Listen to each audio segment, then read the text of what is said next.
আসসালামু আলাইকুম ছোট ভাই ও বোনেরা। আজকে আমরা আলোচনা করব চতুর্থ অধ্যায় ডিভিডেন্ড পলিসি মানে হচ্ছে লভ্যাংশ নীতি। তো লভ্যাংশ নীতিতে আমরা আপনাদের যে নোটটি দিয়েছিলাম আমি সেই নোটে 5টি ভাগে ভাগ করেছিলাম আমরা। তো আজকে আমরা টাইপ নাম্বার 1 অথবা ফরম্যাট নাম্বার 1 মানে ডিভিডেন্ড পলিসি এইটা আলোচনা করব। তো এই টপিকস অন ডিভিডেন্ড পলিসি থেকে 5 ধরনের প্রশ্ন আসতে পারে। তো এই 7 ধরনের প্রশ্ন আসতে পারে। তো 7 ধরনের যদি রিকোয়ারমেন্ট চাওয়া হয় তাহলে আমরা বুঝবো এটি ডিভিডেন্ড পলিসি অঙ্ক মানে ফরম্যাট নাম্বার 1 এর অঙ্ক। তো এই 7 ধরনের কি রিকোয়ারমেন্ট চাওয়া হয় সেগুলো এবং সেগুলোর সূত্রগুলো আমরা দেখে নিই। তো প্রথমে চাওয়া হতে পারে রিটার্ন অন অ্যাসেটস অথবা ROA, এটা চাওয়া হতে পারে। তো এটা যদি চাওয়া হয় তাহলে আমাদের সূত্র হবে রিটার্ন অন অ্যাসেটস অথবা ROA সমান NI মানে হচ্ছে net income divided by TA মানে টোটাল অ্যাসেটস ইনটু 100। এটা হচ্ছে RO এর সূত্র। RO সূত্র হলো net income divided by total assets গুণিত 100। এইটা আমরা পার্সেন্টেজ আকারে পাবো, যেটা পাবো সেটা হবে আমাদের অ্যান্সার। 2 নাম্বার রিকোয়ারমেন্ট চাওয়া হতে পারে আর্নিংস পার শেয়ার মানে হচ্ছে EPS। তো আমরা ফিনান্সে যেভাবে EPS নির্ণয় করেছি ওভাবেই না। তো EPS হলো net income minus preference dividend divided by number of share. PD মানে প্রেফারেন্স ডিভিডেন্ড, এটিও প্রশ্নপত্রে দেওয়া থাকবে। নেট ইনকামও প্রশ্নপত্রে দেওয়া থাকবে। নাম্বার অফ শেয়ারস আমাদের বের করতে হয়। নাম্বার অফ শেয়ারস বের করতে হলে আমাদের টোটাল ভ্যালু অফ শেয়ার মানে শেয়ার মূল্য যেটা থাকবে, শেয়ার মূল্য আর হচ্ছে কত টাকা মানে মোট যেটা শেয়ারের মূল্য থাকবে সেই টাকার পরিমাণকে আমরা প্রতি শেয়ার প্রতি যে মূল্য দেওয়া থাকবে সেটা মূল্য দ্বারা ভাগ করব আমরা, তাহলে আমরা এই নাম্বার অফ শেয়ারের সংখ্যা পেয়ে যাব। মানে মোট মূল্য দ্বারা প্রতি শেয়ারে কত টাকা করে সেটা ভাগ দিলে আমরা শেয়ার সংখ্যা পেয়ে যাব। 3 নাম্বার রিকোয়ারমেন্ট চাওয়া হতে পারে DPS অথবা ডিভিডেন্ড পার শেয়ার মানে লভ্যাংশ, শেয়ার প্রতি লভ্যাংশ কত DPS। তো DPS নির্ণয় করার সূত্র হচ্ছে DDP divided by ANS। DDP মানে হচ্ছে আমি এখানে দেখুন যে ডিভিডেন্ড ডিক্লেয়ার অ্যান্ড পেড, এটি প্রশ্নপত্রে দেওয়া থাকবে এবং নাম্বার অফ শেয়ার আমরা পূর্বের অঙ্কগুলোর মতোই বের করে নেব। 4 নাম্বার রিকোয়ারমেন্ট চাওয়া হতে পারে DP রেশিও অথবা ডিভিডেন্ড পে আউট রেশিও। ডিপির মানে হচ্ছে dividend pay out ratio. Dividend pay out ratio সূত্র হচ্ছে dividend per share divided by earning per share গুণিত 100। মানে এই ডিভিডেন্ড পার শেয়ারকে আর্নিং পার শেয়ার দ্বারা ভাগ করে 100 দ্বারা গুণ করলে আমাদের এই ডিপি রেশিও অথবা ডিভিডেন্ড পে আউট রেশিও আমরা পেয়ে যাব। 5 নাম্বার রিকোয়ারমেন্ট হতে পারে যে রিটেনশন রেশিও মানে আর এই আর বের করার সূত্র হচ্ছে 100% মাইনাস ডিপি রেশিও। অর্থাৎ এই যে 4 নাম্বারে যে ডিপি রেশিওটা আমরা পাবো যত পার্সেন্ট, এই 100% থেকে তত পার্সেন্ট বিয়োগ করলে আমরা পাবো রিটেনশন রেশিও অর্থাৎ আর। 6 নাম্বার রিকোয়ারমেন্ট চাওয়া হতে পারে প্রাইস আর্নিং রেশিও অথবা PE রেশিও। এটি যদি চাওয়া হয় তাহলে আমাদেরকে মার্কেট প্রাইস পার শেয়ার মানে শেয়ারের প্রতি মূল্য এবং আর্নিং পার শেয়ার অর্থাৎ 2 নাম্বারে যে EPSটা বের করেছি সেইটা আমরা এখানে দিব। Market price per share divided by earnings per share দ্বারা ভাগ করলেই আমরা প্রাইস আর্নিং রেশিও পেয়ে যাব। আর 7 নাম্বার যে রিকোয়ারমেন্ট চাওয়া হতে পারে সেটা হচ্ছে রিটেন আর্নিংস ফর ইনভেস্টমেন্ট অথবা RE ইনভেস্টমেন্ট। তো এটা যদি দেওয়া থাকে প্রশ্ন আমাদের, তো যদি চাওয়া হয় তাহলে আমাদের net income minus preference dividend minus DDP, এটিও প্রশ্নপত্রে দেওয়া থাকবে। প্রেফারেন্স ডিভিডেন্ড প্রশ্নপত্রে দেওয়া থাকবে এবং DDPও প্রশ্নপত্রে দেওয়া থাকবে। এই তিনটা মাইনাস করলে আমাদের যেই টাকাটা পাবো আমরা সেই টাকা হচ্ছে আমাদের রিটার্ন আর্নিংস ফর ইনভেস্টমেন্টস। এই হচ্ছে 7টা রিকোয়ারমেন্ট ফরম্যাট নাম্বার 1 থেকে। তো আমি এখন একটু অঙ্ক করব, সেই অঙ্কে 7টি ফরম্যাটই আমরা করে দেখাবো, এবং পরবর্তীতে কোনো সমস্যা হলে আমাকে জানাবেন। এবং আপনাদের যে অঙ্কগুলো করতে দেওয়া হয়েছে সেই অঙ্কগুলো করলে আশা করি এই ফরম্যাট থেকে আপনাদের আর কোনো প্রবলেম থাকবে না, সব ক্লিয়ার হয়ে যাবে। যদি কোনো বুঝতে সমস্যা হয় তাহলে আমাকে জিজ্ঞাসা করবেন, আমি আপনাদের হেল্প করব বা বুঝিয়ে দেবো। তো চলুন আমরা এখন একটু অঙ্ক করি, তাহলে এই ফরম্যাট নাম্বার 1টা সুন্দর করে ক্লিয়ার হয়ে যাবে। তো প্রবলেম নাম্বার 1 বলেছে যে from the following information of BRB cables limited as follows, মানে বিআরবি কেবলের তথ্যবলী নিম্নে উল্লেখ করা হলো। তো ইকুইটি শেয়ার দেওয়া আছে পার শেয়ার 100, এই যে 100 টাকা শেয়ার প্রতি। মোট শেয়ারের মূল্য দেওয়া আছে 10 লক্ষ টাকা। এখানে কিন্তু নাম্বার অফ শেয়ার আমাদেরকে বের করতে হবে। 10 লক্ষকে 100 দ্বারা ভাগ করলে শেয়ার সংখ্যা বের হয়ে যাবে, মানে কতটি শেয়ার আছে। 10% প্রিফারেন্স শেয়ার দেওয়া আছে 5 লক্ষ টাকা। এই শেয়ার মূল্য দেওয়া আছে, মোট শেয়ার দেওয়া আছে, মানে টোটাল ক্যাপিটাল মানে টোটাল অ্যাসেটস দেওয়া আছে 15 লক্ষ টাকা। এটা ক্যাপিটাল অথবা অ্যাসেটসও আমরা বলতে পারি। এবং দেওয়া আছে কি দেখেন, মার্কেট প্রাইস পার ইকুইটি শেয়ার, মানে মার্কেট প্রাইস পার শেয়ার দেওয়া আছে 200 টাকা। অ্যানুয়াল নেট ইনকাম মানে ইএটি নেট ইনকাম দেওয়া আছে 3 লক্ষ টাকা।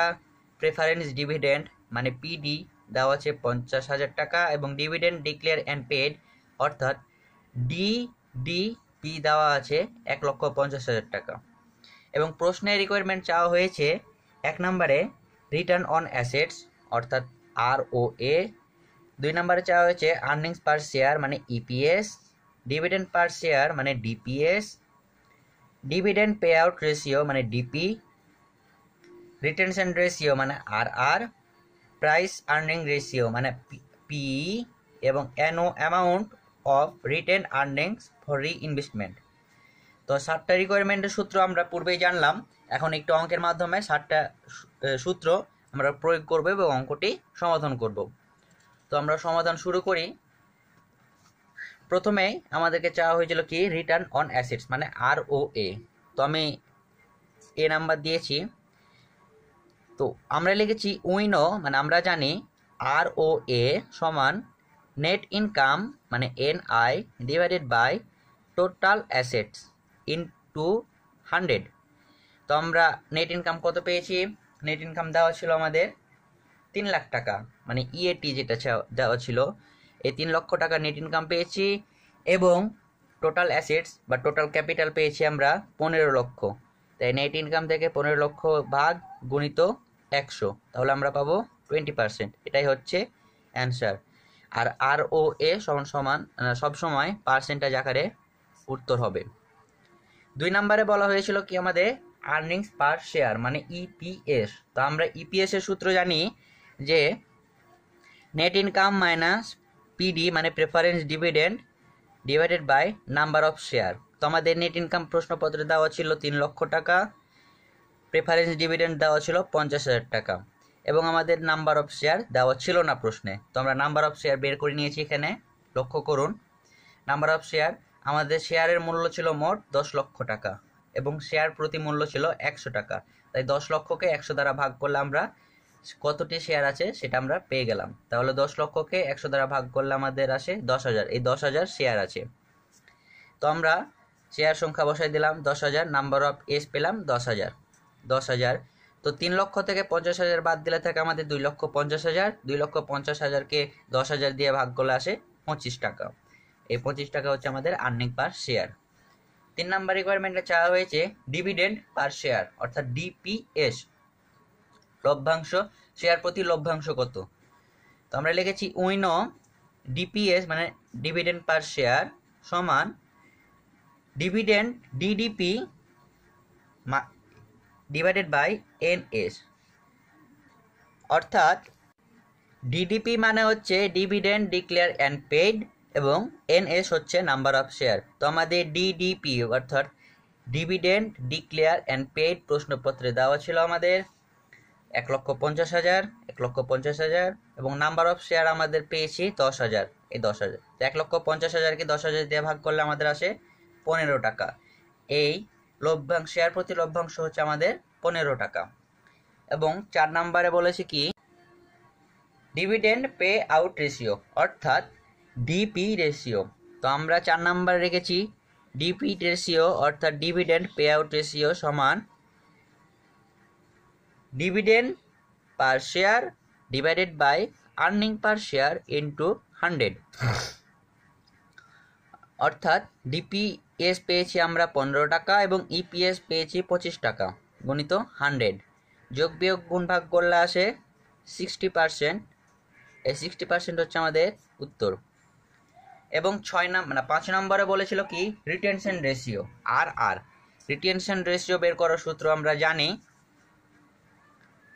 100% মাইনাস ডিপি রেশিও। অর্থাৎ 100% থেকে ডিপি রেশিও কত পার্সেন্ট পেয়েছি আমরা 60%। এই 100% থেকে ডিপি রেশিও 60% বাদ দিলে থাকে 40%। এই 40% হচ্ছে আমাদের রিটেনশন রেশিও। এই 40% রিটেনশন রেশিও।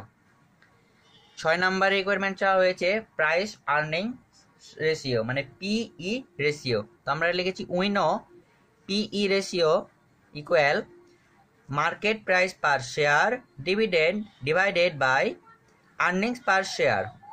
তো মার্কেট প্রাইস শেয়ার আমাদের প্রশ্নপত্রে দেওয়া ছিল 200 টাকা এবং আর্নিংস পার শেয়ার আমরা বের করেছি 2 নম্বরে 25 টাকা। তো এই 200কে 25 দ্বারা ভাগ করলে আসে 8। এই 8 বার মানে পিই রেশিও মানে প্রাইস আর্নিং রেশিও হচ্ছে 8 টাইমস। এটা সব সময় মনে রাখবেন যে পিই রেশিও যদি চাই তাহলে এখানে টাইমস কথাটি উল্লেখ করতে হবে সর্বক্ষেত্রেই।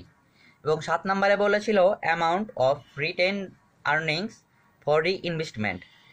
তো আমরা জানি রিটেন আর্নিংস রিইনভেস্টমেন্ট সমান আমরা সব লাস্টে যে সূত্রটা জানি যে net income minus preference dividend minus DDP.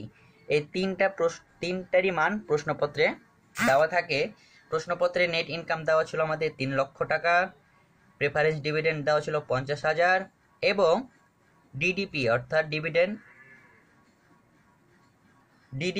Dividend declares and paid দেওয়া ছিল আমাদের 1,50,000। তো 3 লাখ বসে গেল।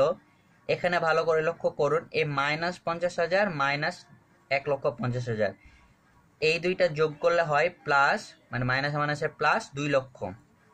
তো 3 লক্ষ মাইনাস 2 লক্ষ, 3 লাখ থেকে 2 লক্ষ বাদ দিলে আমাদের আসে 1 লাখ টাকা। এই 1 লাখ টাকা হচ্ছে আমাদের রিটার্ন আর্নিংস ফর রিইনভেস্টমেন্টস অ্যামাউন্ট। তো এইভাবে অঙ্কগুলো নির্ণয় করতে হবে এবং অধ্যায়ের অঙ্কগুলো খুব ইজি। জাস্ট ছোট ছোট কিছু সূত্র মনে রাখলে আপনারা এই অধ্যায়ে অর্থাৎ 4র্থ অধ্যায় অর্থাৎ ডিভিডেন্ড পলিসি অধ্যায়ের অঙ্কগুলো সহজেই করতে পারবেন। তো আমি আপনাদের যে অঙ্কগুলো দিয়েছি পিডিএফ ফাইলে সেই অঙ্কগুলো করলে আপনাদের আর কোনো প্রবলেম থাকবে না এবং সেগুলো করলে আপনাদের অঙ্কগুলো আয়ত্ত চলে আসবে। পরীক্ষার্থে আপনারা খুব ইজিভাবে উত্তর করতে পারবেন। তো আজকের মতো এখানেই শেষ করছি। দেখা হবে আগামীকাল নতুন টপিকস নিয়ে। সেই পর্যন্ত আপনারা ভালো থাকবেন, সুস্থ থাকবেন এবং আমার চ্যানেলটিকে সাবস্ক্রাইব করবেন। আর হ্যাঁ, আমি যে আপনাদের অঙ্কগুলো দিয়েছি সেই অঙ্কগুলো অবশ্যই করবেন। তো ধন্যবাদ। আসসালামু আলাইকুম।